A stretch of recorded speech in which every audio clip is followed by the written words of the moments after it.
Bonjour, je me nomme Johanna Villeneuve-Chassé. Je suis entomologiste spécialiste des insectes auxiliaires. J'ai créé mon propre laboratoire de recherche appliquée qui s'appelle Flore Insectes. Et je travaille dans différents systèmes agricoles, donc en vigne, en verger, en maraîchage, mais aussi en grande culture.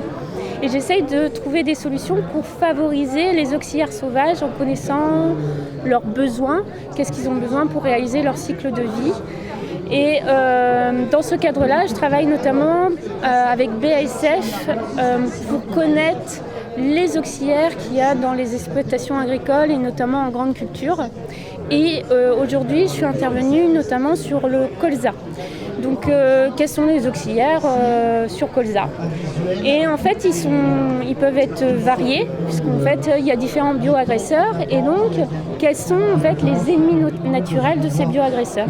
Et donc, il faut connaître leurs besoins. Donc, par exemple, les chrysopes, les cirfes, qui sont intéressants pour contrôler les populations de pucerons notamment.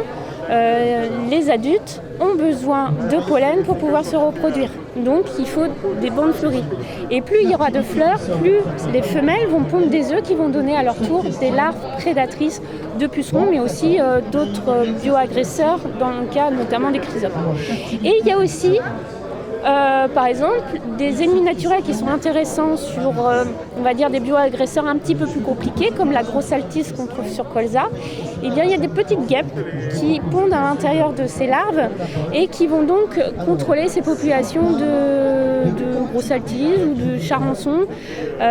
Et donc, ces petites guêpes s'appellent notamment Tersilochus. Et on va essayer de connaître leurs besoins. Donc, par exemple, les adultes, on a pu voir que les adultes consomment du pollen pour pouvoir se reproduire. Donc on va essayer d'avoir des bandes fleuries qui puissent fleurir le plus tôt possible puisqu'elles sortent au mois de mars et qu'elles vont parasiter les larves au mois de mars.